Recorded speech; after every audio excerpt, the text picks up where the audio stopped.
Baik, diskusi berikutnya beberapa pertanyaan akan saya berikan kepada Pak Anwar terkait rantai nilai. Apa sih Pak yang dimaksud dengan rantai nilai ini Pak? Baik, makasih Mbak Nia. Sebetulnya kalau kita berbicara mengenai rantai nilai atau yang sering kita kenal itu dalam bahasa sehari-hari bisnis itu value chains gitu ya. Adalah sekumpulan aktivitas bisnis yang setiap tahap atau langkah dalam aktivitas bisnis itu menambah nilai atau added value gitu ya. Atau kemanfaatan terhadap barang dan jasa yang dihasilkan oleh aktivitas-aktivitas yang dimaksud. Nah, maka sebetulnya kalau kita berbicara mengenai pendekatan value chains atau rantai nilai, itu menggambarkan cara memandang bisnis sebagai rangkaian aktivitas yang di situ mengubah input menjadi output gitu ya. Apakah outputnya dalam bentuk end product atau produk yang sudah jadi atau merupakan jasa layanan gitu ya. Nah, jadi pada saat kita berbicara mengenai value chain itu murni kita berbicara mengenai core bisnis gitu ya, mengenai bisnis atau usaha atau wirausaha yang sifatnya utama. Nah, dalam hal ini maka kita bisa melihat value chains itu merupakan aktivitas-aktivitas yang ada yang bersifat aktivitas inti, kemudian ada yang merupakan aktivitas-aktivitas bersifat pendukung. Nah, pada saat kita berbicara mengenai aktivitas inti, paling kurang ada 5 gitu ya, aktivitas utama itu ya. Yang pertama berkaitan dengan inbound logistik atau logistik masukan gitu ya. Jadi bagaimana aktivitas bisnis itu dimulai dari bagaimana berhubungan dengan mencari sumber-sumber input gitu ya, kemudian menerimanya, menyimpannya gitu ya, kemudian mendistribusikannya kepada pusat-pusat operasi bisnis yang ada gitu ya. Nah, kemudian yang kedua disebut sebagai operasi atau mungkin dalam bahasa ekonomi itu merupakan produksi gitu ya. Jadi membuat barang dan jasa gitu ya. Nah, aktivitas yang mentransformasikan masukan menjadi luaran gitu ya. Kalau dalam dunia bisnis sering disebut sebagai manajemen operasi sekarang terminologinya. Kemudian selanjutnya ada logistik luaran atau outbound logistik gitu ya. Nah, ada aktivitas yang berhubungan dengan menyebarkan produk dan jasa kepada para pelanggan gitu ya. Nah, kemudian ada pemasaran atau penjualan, itu aktivitas yang berkaitan dengan bagaimana kalau produk barang atau jasa itu sudah jadi, kita harus mencoba untuk memasarkan barang dan jasa yang kita maksud gitu ya. Kemudian jadi kalau di situ ada promosi gitu ya, ada penjualan gitu ya. Kemudian yang terakhir itu terkait dengan layanan. Jadi kalau kita berbicara mengenai layanan, berarti kita berbicara mengenai kalau dalam bahasa jual beli itu seperti orang bilang after sale service itu ya, pelayanan purna jual. Nah, tentu dalam konteks wirausaha yang bersifat mikro di tingkat desa itu ya mungkin cukup yang kelima itu kita sadari sebagai bagaimana kemudian masyarakat yang menghasilkan barang dan jasa itu memiliki informasi umpan balik gitu ya. Jadi barang dan jasa yang saya buat itu misalnya sudah memenuhi harapankah gitu ya, sesuai dengan ekspektasi masyarakat atau belum gitu ya. Itu menjadi informasi penting gitu ya, karena itu merupakan sinyal pasar bahwa barang dan jasa yang dibuat itu sudah penting. Nah, itu yang disebut sebagai aktivitas utama pada saat kita bicara mengenai value chains gitu ya. Kemudian yang selanjutnya kita berbicara mengenai aktivitas pendukung gitu ya. Pada saat kita berbicara mengenai aktivitas pendukung, maka di situ ada infrastruktur perusahaan atau infrastruktur yang dimiliki oleh pengusaha atau wirausaha itu mungkin kan kemudian itu berkaitan dengan sejumlah aset gitu ya. Di situ ada biaya serta aset, kemudian yang berkaitan dengan manajemen umum, berkaitan dengan pembukuan gitu ya, berkaitan dengan keamanan gitu ya. Itu yang terkait dengan infrastruktur. Kemudian ada sistem informasi yang dimiliki gitu ya. Nah, tentu kemudian kita tidak sesistematik gambaran yang saya sampaikan itu pada saat kita membicarakan level kewirausahaan pada level mikro. Tapi memahami itu menjadi penting, mana yang kemudian merupakan supporting activity yang berkaitan dengan infrastruktur atau infrastruktur setiap usaha. Kemudian yang Yang kedua yang merupakan aspek pendukung juga adalah manajemen sumber daya manusia atau ya yang berkaitan dengan karyawan misalnya. Nah, maka kemudian perlu kita definisikan gitu ya. Walaupun itu merupakan aspek pendukung. Kemudian yang terakhir itu yang terkait dengan pengembangan teknologi di dalam proses merubah input menjadi output gitu ya. Nah, pada saat kemudian mahasiswa sudah bisa menemukan kira-kira apa-apa existing condition yang sudah ada di masyarakat itu, jenis usahanya sudah gitu ya, level teknologinya sudah, kemudian pangsa pasarnya sudah gitu ya, mungkin juga spirit usahanya sudah, maka kemudian berarti kan kita sudah memiliki baseline, memiliki dasar bagaimana kemudian dari informasi-informasi yang ada itu bisa disusun serangkaian program atau aktivitas, target populasinya sudah jelas, target problemnya sudah jelas. Kalau sudah seperti itu baru kemudian kita menyusun dalam jangka waktu itu kira-kira mana yang bisa diintervensi dengan sumber daya yang dimiliki oleh mahasiswa. Tentu kemudian kita berasumsi bahwa dari sumber daya yang ada itu kita sudah mengasumsikan mahasiswa memiliki sejumlah akses-akses yang ada gitu ya. Nah, itu pada umumnya kalau kita berbicara mengenai value chains gitu ya. Jadi ada aspek utama, kemudian juga ada aspek pendukung gitu ya. Kemudian juga aspek tambahan lagi itu tadi bukan yang terakhir yang mengenai pengembangan teknologi, tapi juga ada aspek pengadaan gitu ya. Jadi itu merupakan batas antara apa yang sudah menjadi bagian dari usaha merubah input menjadi output, berarti di situ pada saat kita berbicara mengenai pengadaan atau procurement itu merupakan batas antara internal aktivitas ekonomi dengan lingkungannya gitu ya. Saya kira begitu Mbak Nia gitu ya. Nah, ini kadang-kadang mahasiswa gini, ketika sudah mampu mengidentifikasi itu, mahasiswa kurang jeli di dalam melihat kira-kira mana yang akan diintervensi. Contoh gini misalnya, ini pernah kasus bahwa ditemukan di masyarakat mengolah tadi misalnya ini di Bondowoso ya, jadi mengolah singkong untuk kemudian menjadi keripik. Pernah kita test case dari sisi rasa keripiknya itu, dari sisi kerenyahan,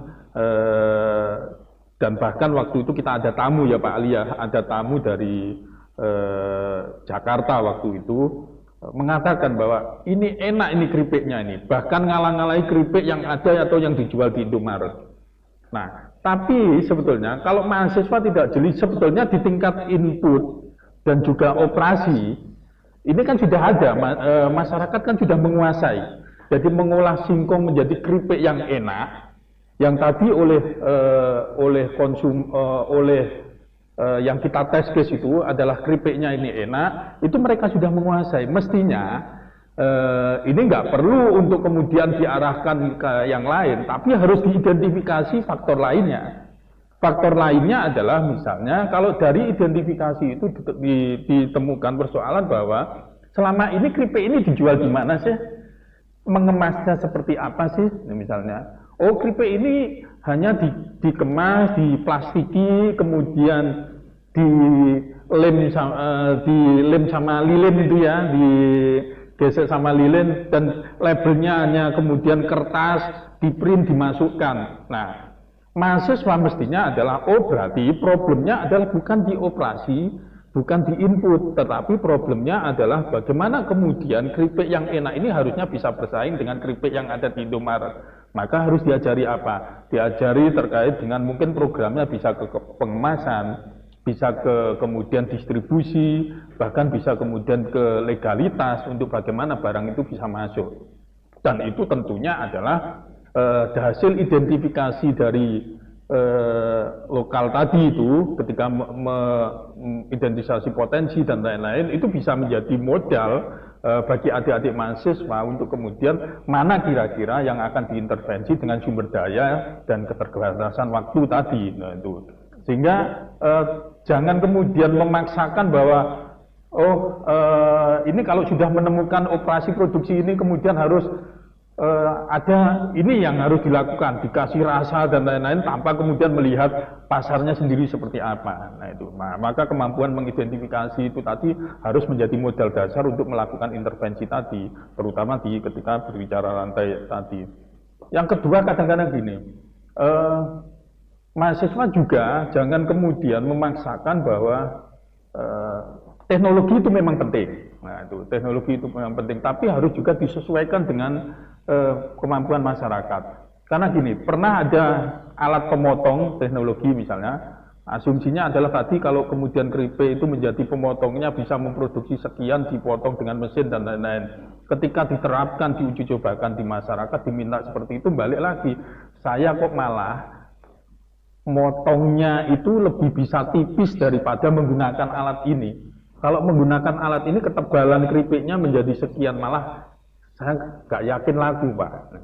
Nah, ini yang juga harus kemudian mahasiswa harus bijak untuk melakukan itu. Nah, jadi jangan sampai kemudian seakan-akan merasa menguasai teknologi dan maka identifikasi itu tadi menjadi modal dasar untuk mahasiswa juga bijak dalam membuat intervensi programnya. Terutama dalam melihat apa aspek-aspek tadi yang sebagaimana yang disampaikan Pak Anwar tadi. Mungkin itu yang bisa saya tambahkan.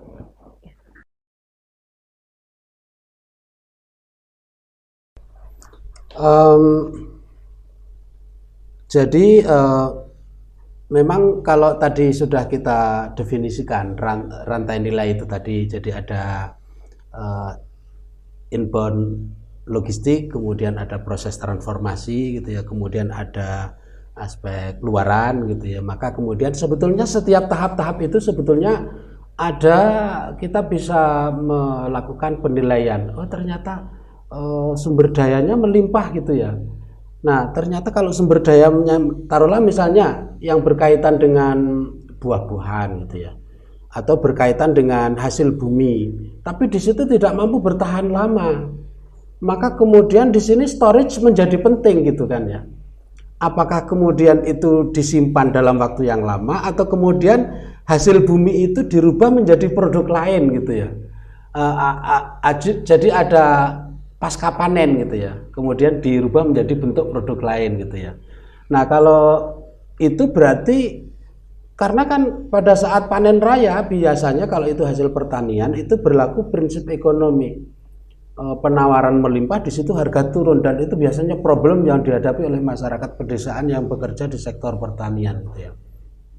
Itu juga merupakan tempat di rangkaian nilai. Sebetulnya tempat rangkaian nilai itu ya setiap proses bisnis itu di situ mahasiswa bisa mengidentifikasi, oh ternyata di inbound logistik itu ada problem gitu ya.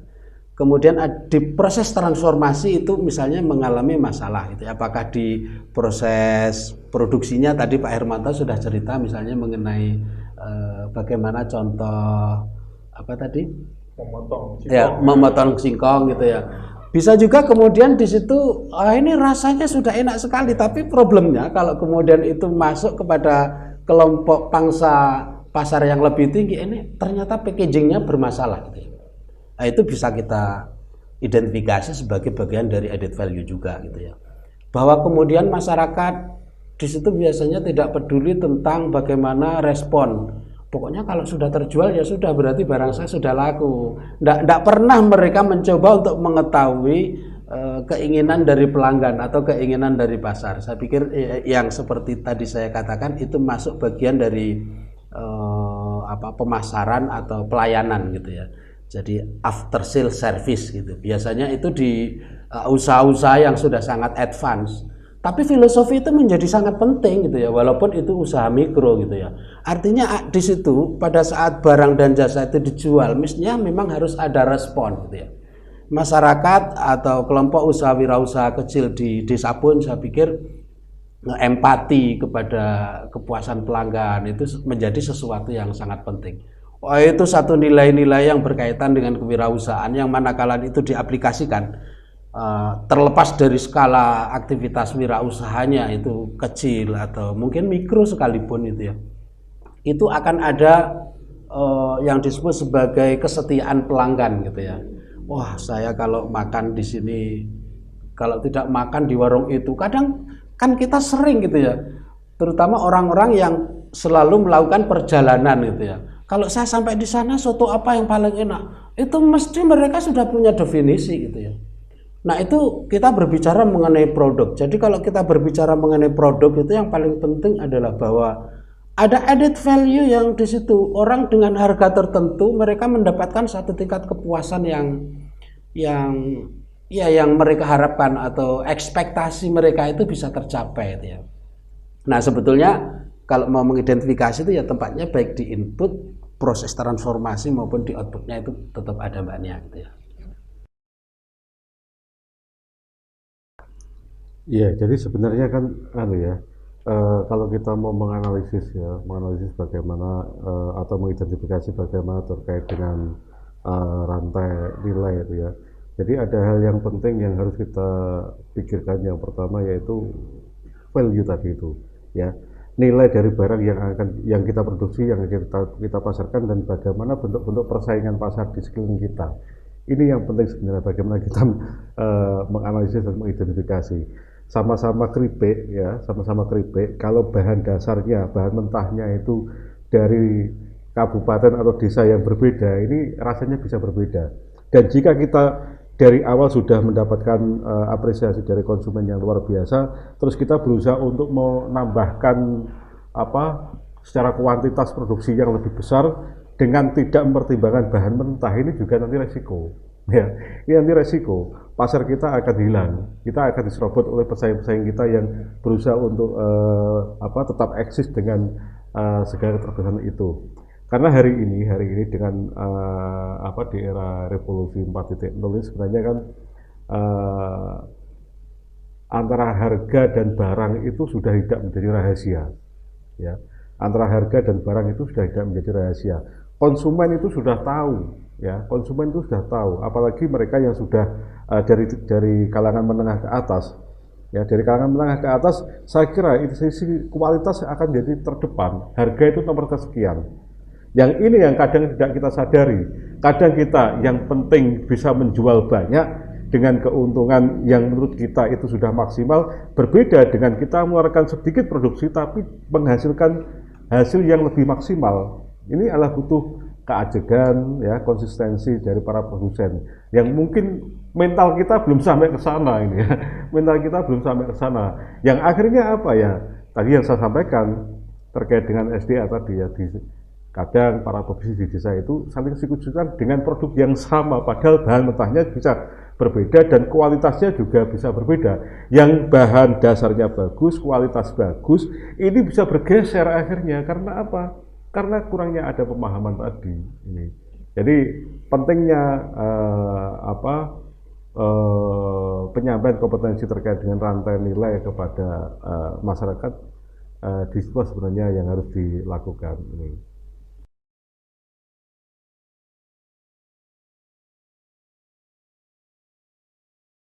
Baik, jadi menurut saya sebuah usaha itu mesti beroperasi tidak di ruangan kosong, kan mesti ada konteksnya kan. Nah tentu kalau kemudian itu ada konteksnya, maka yang perlu kita coba pahami itu adalah bahwa di situ perlu kita memiliki kesadaran penuh tentang apakah itu masyarakat pesisir, apakah masyarakat pedalaman, etnisnya kayak apa, itu banyak loh pengaruhnya gitu ya. Jadi kebudayaannya, kemudian bagaimana suasana kepemimpinan formal yang ada dan informal yang ada itu bisa menjadi sesuatu yang pada saat kita ingin mengembangkan satu tema, mengembangkan usaha tertentu, itu bisa agenvo, bisa menjadi hambatan, tetapi bisa menjadi pendukung gitu ya. Nah itu menurut saya dimensi kontekstual gitu ya.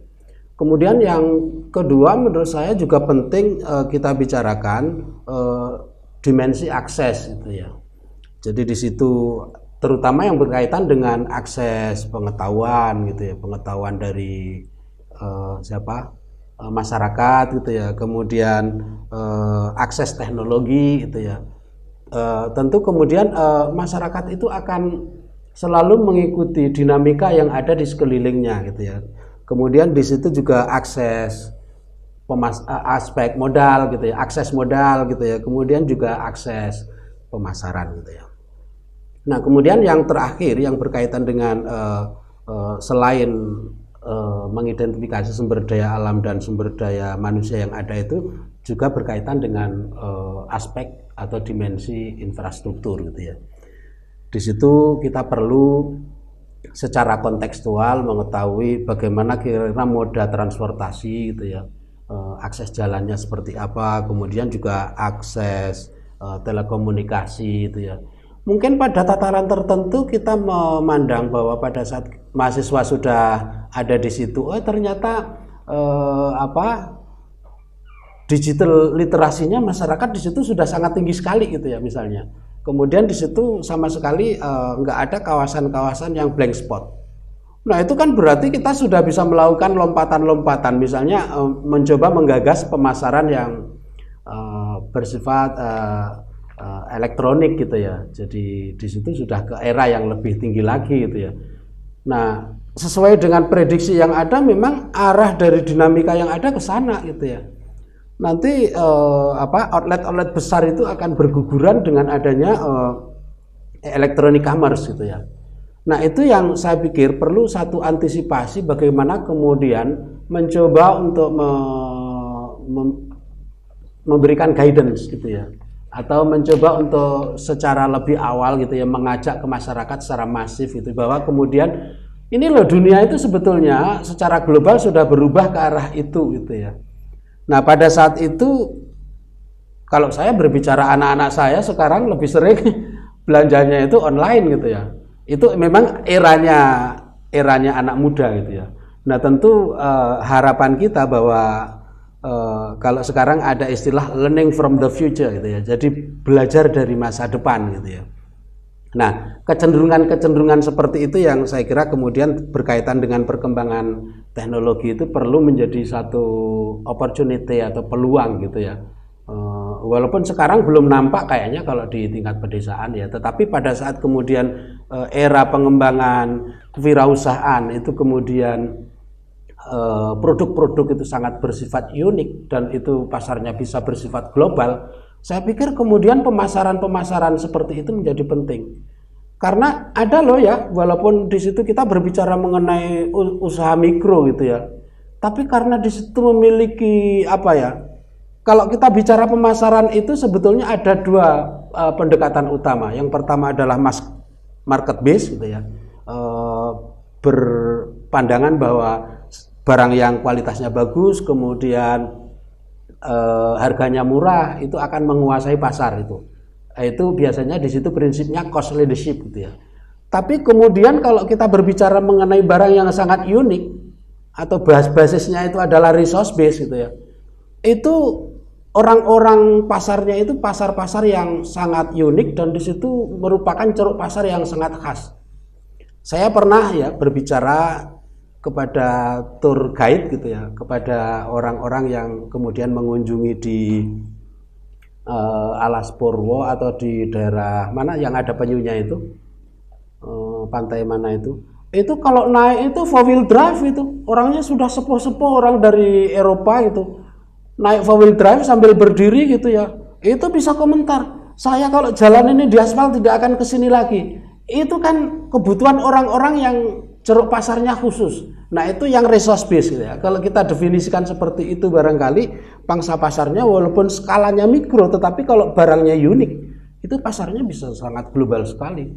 Dan orang-orang yang mengambil pangsa pasar itu rasionalitas ekonominya tidak jalan. Kita tidak bisa bayangkan misalnya kenapa lukisan seseorang itu harga kertasnya itu marginnya berapa, itu nilai intrinsiknya kan kecil itu.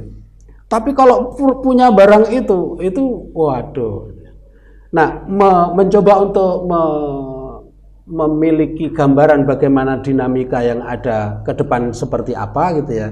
Nah, maka kemudian menjadi penting kita mendefinisikan perkembangan teknologi itu. Saya kira begitu, Mbak.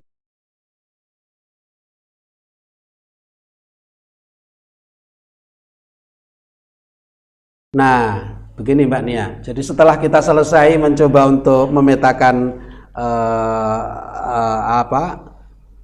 aspek SDA. SDA, kemudian sumber daya manusia, kemudian kita sudah menyampaikan mengenai value added gitu ya, atau rangkaian nilai itu, maka kemudian kita kan sebetulnya pemetaannya kita sudah lakukan.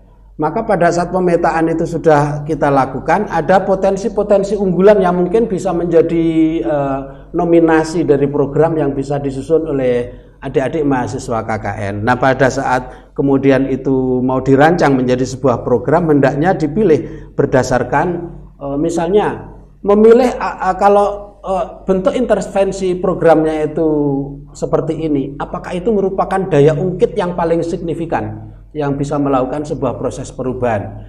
Dan kemudian dicoba setelah program itu dipilih sesuai dengan timeline dan kemampuan sumber daya yang ada itu, maka kemudian yang perlu dicoba difikirkan lagi, ini nanti kalau saya tinggal itu mereka bisa berjalan apa enggak.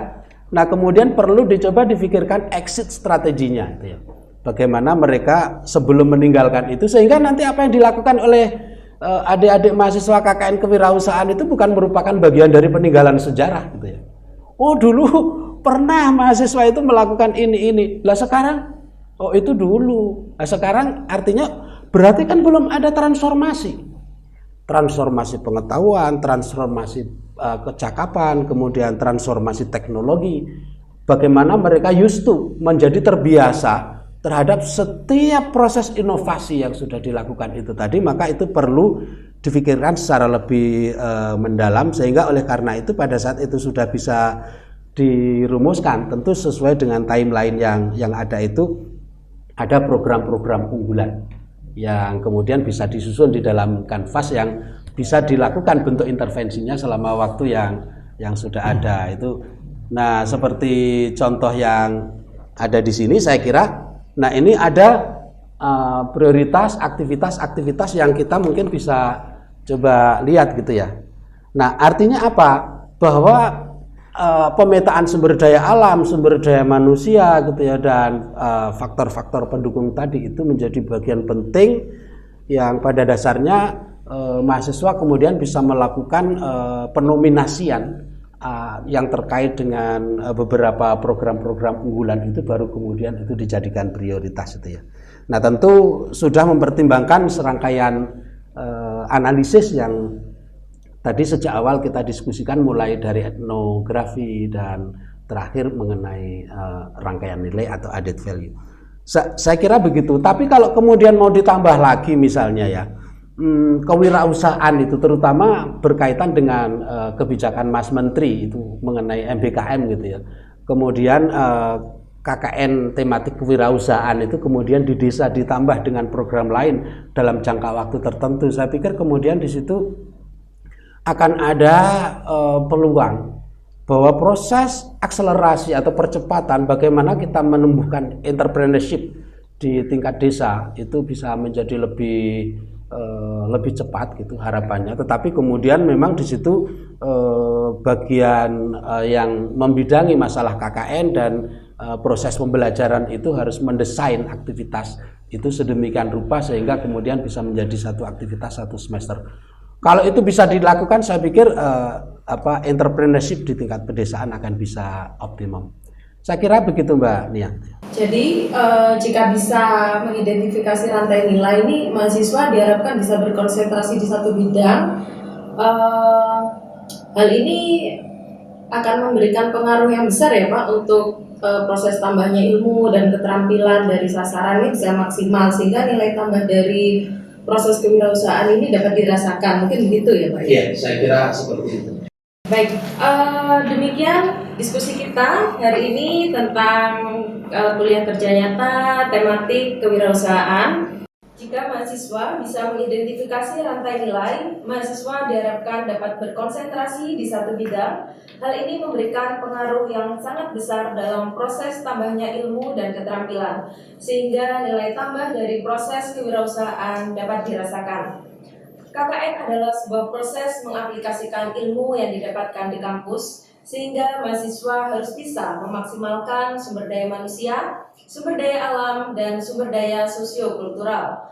Berdasarkan penjelasan dari 3 narasumber kita, dapat disimpulkan bahwa keberhasilan dalam pemetaan profil lokasi KKN akan menentukan keberhasilan pelaksanaan KKN. Dan perlu diingat, KKN tidak boleh dimaknai dengan kewajiban menggugurkan nilai saja, tetapi KKN adalah sebuah proses mendekatkan perguruan tinggi dengan masyarakat. Demikian pembekalan kuliah kerja nyata tematik kewirausahaan dengan pokok pembahasan profil lokasi KKN. Terima kasih Bapak Anwar, Bapak Hermanto, dan Bapak Ali. Semoga bermanfaat untuk kita semua. Salam sehat dan semangat untuk berinovasi.